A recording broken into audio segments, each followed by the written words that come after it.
कहानी की शुरुआत में रेगिस्तान के बीच ऊंची ऊंची चट्टानों में एक लड़की लूसी और उसके साथी बेन को दिखाया जाता है जो चट्टान पर चढ़ने की कोशिश कर रहे होते हैं। ये चट्टानें बहुत ही खतरनाक है, लेकिन किसी भी तरीके से इन्हें ऊपर चढ़ना ही होगा। और अब हमें यहाँ से कहानी 72 घंटे पीछे दिखाई जाती है, जहाँ पर हमें लूसी और डेविड को दिखाया जाता है, जो दोनों एक साथ कार में हैं। डेविड एक वकील है और ये दोनों एक गल्फ कंट्री घूमने के लिए आए हुए हैं, क्योंकि ये दोनों बहुत जल्दी ही शादी भी करने वाले हैं। अब ये दोनों रात को जब एक रेस्टोरेंट में खाना खाने के लिए जाते हैं, तभी यहाँ पर एक लड़का जिसका नाम बेन है, वो लूसी को खाने की स्पेशल डिश पहुंचाता है, लेकिन उसका पेमेंट नहीं करता है और वहां से चला जाता है। लूसी भी इस बात पर ज्यादा गौर नहीं करती। अगली सुबह जब लूसी और डेविड एक ट्रिप पर जाने के लिए तैयार होते हैं, तभी डेविड की कंपनी से उसे कॉल आता है। उससे कहा जाता है कि उसे एक बहुत ही अर्जेंट मीटिंग के लिए जाना होगा। डेविड लूसी को बताता है कि वो ट्रिप पर नहीं जाएगा, उसे अकेले ही जाना होगा। इस बात से लूसी नाराज होकर वहां से चली जाती है, क्योंकि डेविड हमेशा किसी न किसी काम में उलझ जाता है और उसे पूरा टाइम नहीं दे पाता है। अब लूसी उस जगह पर पहुंचती है जहां से ट्रिप के लिए गाड़ी निकलने वाली होती है। वहां पर वो बेन को भी देखती है, जिसने रात को उसके लिए डिश ऑर्डर की थी। वो बेन के पास जाती है।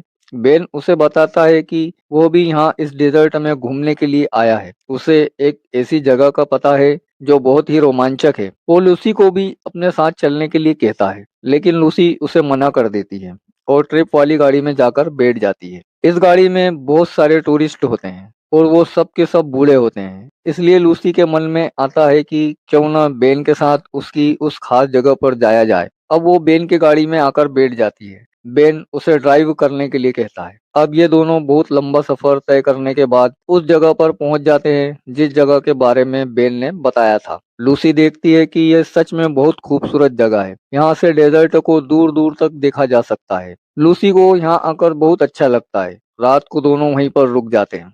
सुबह लूसी की आंखें खुलती है तो वो देखती है कि बेन पैराशूट से नीचे कूद गया है।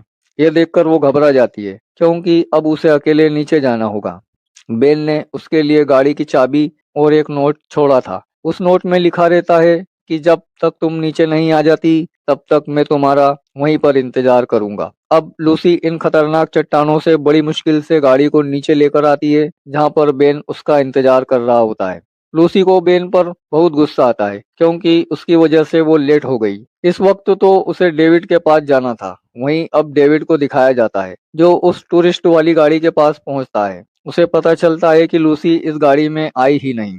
डेविड इस बात से परेशान हो जाता है और लूसी को कॉल करने की कोशिश भी करता है, लेकिन उसका phone out of coverage area होता है। वहीं बेन और लूसी को दिखाया जाता है, जो अब बड़ी तेजी से इस डेजर्ट से बाहर निकल रहे होते हैं, लेकिन तभी उनकी गाड़ी का टायर रेत में फंस जाता है। ये बहुत कोशिश करते हैं, लेकिन उनकी गाड़ी रेत में से नहीं निकलती। लूसी फोन करने की भी कोशिश करती है, लेकिन वो ऐसी जगह है जहां पर लूसी के मोबाइल पर नेटवर्क भी नहीं आता, इसलिए वो किसी से संपर्क नहीं कर सकती। बेन लूसी से कहता है कि जब तक यहाँ पर कोई मदद नहीं आ जाती, तब तक हमें यहीं रुकना होगा। लूसी कहती है कि मेरे पास इतना वक्त नहीं है, हमें अभी यहाँ से निकलना होगा। बेन कहता है कि इस वक्त डेजर्ट में बहुत ज्यादा गर्मी है, हम शाम के वक्त यहाँ से निकल सकते हैं। लेकिन लूसी बेन की बात नहीं मानती। वो जानती है कि डेविड उसका इंतजार कर रहा होगा, इसलिए वो अपना बैग और पानी की बोतल लेकर अकेले इस रेगिस्तान में आगे बढ़ जाती है। अब थोड़ी दूर जाने के बाद उसे प्यास लगने लगती है। वो अपना सारा पानी पी लेती है और अब उसके पास वापस लौटने के अलावा दूसरा कोई भी रास्ता नहीं है। इसलिए लूसी बेन के पास वापस आ जाती है। वापस आने के बाद उसे बहुत प्यास लगती है, इसलिए वो बेन के पास रखी बोतल से पानी पीने लगती है। बेन उसे समझाता है कि हम यहाँ पर फंस चुके हैं और हमें यहाँ पर अपना खाना और पानी बहुत संभाल कर खर्च करना होगा। वो उसे एक मैप दिखाता है, जिसमें वो कहता है कि यहाँ से 12 मील दूर ओपन डेजर्ट पैराडाइज है, जहाँ पर बहुत सारे लोग यानी कि टूरिस्ट घूमने के लिए आते हैं। एक बार अगर हम वहाँ पहुँच गए तो जल्दी ही हम अपने घर पहुँच जाएंगे। और अब शाम होने के बाद लूसी और बेन यहाँ से निकलने की तैयारी करते हैं। लूसी यहाँ से निकलने से पहले गाड़ी पर एक मैप छोड़ देती है, ताकि यहाँ पर कोई भी आए तो उन्हें पता चल सके कि ये किस तरफ गए हैं। वहीं डेविड को दिखाया जाता है, जो पुलिस वाले के पास जाता है और उसे बताता है कि उसके मंगेतर जिसका नाम लूसी है वो गायब है। पुलिस वाला कहता है कि जल्द ही हम उसे ढूंढ लेंगे। डेविड पुलिस वाले को रिश्वत देने की भी कोशिश करता है, लेकिन पुलिस वाला पैसे लेने से मना कर देता है क्योंकि वो एक ईमानदार पुलिस वाला है। वहीं अब हमें लूसी और बेन को दिखाया जाता है। दोनों अब आगे बढ़ते जा रहे हैं। इन दोनों के माइंड एक दूसरे से मिलते हैं, इसलिए दोनों एक दूसरे को पसंद करने लगे हैं। डेविड लूसी को टाइम नहीं दे पाता है, इसलिए लूसी का मन डेविड से हट चुका है। अब दोनों लगातार आगे बढ़ रहे होते हैं। तभी वहां पर रेगिस्तान का तूफान आ जाता है। इस वजह से इन्हें वहीं पर रात को रुकना पड़ता है और सुबह जब इनकी आंख खुलती है तो देखते हैं कि दोनों के दोनों रेत के नीचे दबे हुए होते हैं। अब लूसी उठती है और सामने देखती है तो उसे रोड दिखाई देता है जिस पर गाड़ियां जा रही है। ये देखकर वो बहुत खुश हो जाती है। लूसी बेन को उठाती है और कहती है कि हम पहुंच गए। अब ये दोनों खुशी खुशी आगे बढ़ते हैं, लेकिन रोड तक पहुंचने से पहले ही बीच में एक बहुत बड़ी गहरी खाई है जिसे पार करना मुश्किल ही नहीं नामुमकिन भी है। ये दोनों वहीं पर खड़े होकर कई गाड़ियों को इशारा करते हैं, लेकिन ये इतनी दूर होते हैं कि इन्हें कोई नहीं देख सकता। इनके पास अब पानी भी खत्म हो रहा है। ये पूरी तरह से हताश हो चुके हैं। लूसी बेन से कहती है कि क्या तुम पैराशूट से उस पार जा सकते हो? तब बेन कहता है कि नहीं, अगर मैं पैराशूट से कूदा तो मैं खाई के अंदर पहुंच जाऊंगा, जिससे मेरी जान भी जा सकती है। और अब ये दोनों हताश हो जाते हैं। इन दोनों को नहीं पता कि ये दोनों क्या करेंगे। अब डेविड को दिखाया जाता है जो बेन के उस आदमी तक पहुंच जाता है जिसे पता है कि बेन कहां पर गया। डेविड को पता चलता है कि लूसी बेन के साथ गई है। वो उस आदमी को अपने साथ चलने के लिए कहता है, लेकिन वो आदमी डेविड के साथ अपने दो आदमियों को भेजता है कि वो दोनों उसे उस जगह पर पहुंचा सके जहां पर बेन और लूसी गए हैं। वहीं अब लूसी और बेन को दिखाया जाता है जो अब उस गहरी और चौड़ी खाई के साइड से चलना शुरू करते हैं। ये सोचते हैं कि अगर कहीं पर ये खाई खत्म होगी तो ये उस जगह से इसे पार कर लेंगे, लेकिन कई किलोमीटर चलने के बाद भी वो खाई खत्म नहीं होती। दोनों बहुत ज्यादा थक जाते हैं। अब इनका खाना और पानी दोनों खत्म हो चुके हैं। अब ये दोनों एक चट्टान के नीचे कुछ देर सो जाते हैं और जब उनकी आंख खुलती है तो बेन तय करता है कि वो इस गहरी खाई को पैराशूट से पार करने की कोशिश करेगा, लेकिन लूसी उसे ऐसा करने से मना कर देती है क्योंकि वो जानती है कि ऐसे में उसकी जान भी जा सकती है।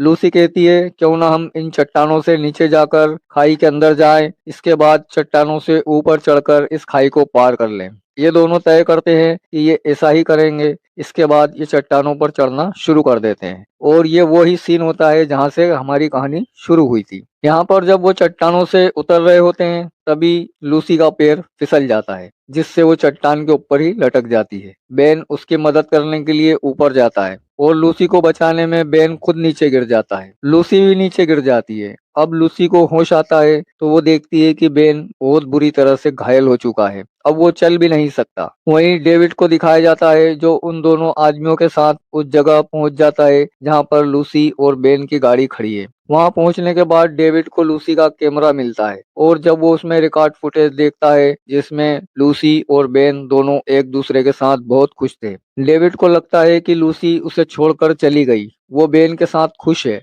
इसलिए वो उसकी तलाश करना बंद कर देता है। वहीं लूसी और बेन को दिखाया जाता है जो पूरी तरह से हताश है। दरअसल वो उस खाई के अंदर पहुंच ही नहीं पाए। जब वो थोड़ा सा नीचे गए थे तभी इनका पैर स्लिप हो गया था, यानी कि ये अभी भी खाई के इसी तरफ होते हैं। और अब लूसी फैसला करती है कि वो पैराशूट से दूसरी तरफ जाने की कोशिश करेगी। बहुत कोशिश करने के बाद उसका पैराशूट उड़ने लगता है और जैसे ही वो खाई के दूसरे किनारे पहुंचने वाली होती है तभी हवा की दिशा बदल जाती है और उसका पैराशूट नीचे खाई में चला जाता है, जहां पहुंचने के बाद लूसी बेहोश हो जाती है। लूसी को जब होश आता है तो वो देखती है कि उसके सामने एक लड़की है जो उसे देखकर भागने लगती है। लूसी उसका पीछा करती है और वो एक कबीले तक पहुंच जाती है जहां पर बहुत सारे लोग होते हैं। लूसी उनके सामने पहुंचते ही वहां पर गिर जाती है क्योंकि वो बहुत ज्यादा थकी हुई होती है। इसके बाद वो कबीले वालों को बताती है कि उसका एक साथी ऊपर है। कबीले वाले उसके साथी बेन को रेस्क्यू कर लेते हैं और अपने साथ ले जाते हैं, जहां पर रात को बेन को होश आ जाता है। वो खुश होता है कि वो सही सलामत है। डेविड के साथ आए हुए दोनों साथी गाड़ी लेकर बेन और लूसी तक पहुंच जाते हैं, लेकिन गाड़ी में डेविड नहीं होता। दरअसल उन आदमियों ने डेविड को पीछे बंद कर रखा होता है। इसके बाद ये बेन और लूसी से पूछते हैं कि हम तुम्हें कहाँ छोड़ दें। बेन कहता है कि हमारी गाड़ी रेगिस्तान में फंसी हुई है, आप हमें हमारी गाड़ी तक छोड़ दें। और ये इन दोनों को वहां ले जाते हैं वहां पहुंचने के बाद इस डेजर्ट के कुछ खतरनाक अपराधी आते हैं जो कि इंसानों को खरीदते हैं। दरअसल ये दो आदमी जो डेविड के साथ आए थे, ये इंसानों को बेचते हैं। डेविड इनके गाड़ी में पीछे बंदी होता है और अब जो व्यापारी आए होते हैं वो डेविड और बेन को 20-20 हजार डॉलर में खरीद लेते हैं। लेकिन लूसी को खरीदने के लिए ये सभी आपस में लड़ना शुरू कर देते हैं, एक दूसरे पर गोलियां चलाते हैं, जिस वजह से सब के सब मारे जाते हैं। यहाँ पर अब एक ही व्यापारी बचता है और इससे पहले वो इनको कुछ कर पाता, बेन मौके का फायदा उठाकर उसे गोली मार देता है। जो दो लोग आए थे उसमें से एक मारा जा चुका है और दूसरा गाड़ी लेकर भाग गया है और अब यहाँ पर एक ही गाड़ी होती है जो कि बेन की गाड़ी है। डेविड उस गाड़ी को वहां से निकालने की कोशिश करता है। लूसी उसे कहती है इसका कोई फायदा नहीं, ये गाड़ी यहाँ से नहीं निकल सकती। इधर बेन को दिखाते हैं जो बहुत ज्यादा जख्मी है। वो लूसी से कहता है कि तुम अगर गाड़ी के टायर की हवा निकाल दोगी तो गाड़ी यहाँ से निकल जाएगी। ये सुनकर लूसी पूरी तरह से हैरान हो जाती है। वो कहती है कि तुमने पहले ऐसा क्यों नहीं किया। तब बेन कहता है कि जब मैंने पहली बार तुम्हें रेस्टोरेंट में देखा था तो मैं तुम्हें पहली नजर में पसंद करने लगा था, इसलिए मैंने तुम्हें अपने साथ आने के लिए कहा। मुझे तुम बहुत अच्छी लगती हो, मैं तुम्हारे साथ और भी ज्यादा वक्त बिताना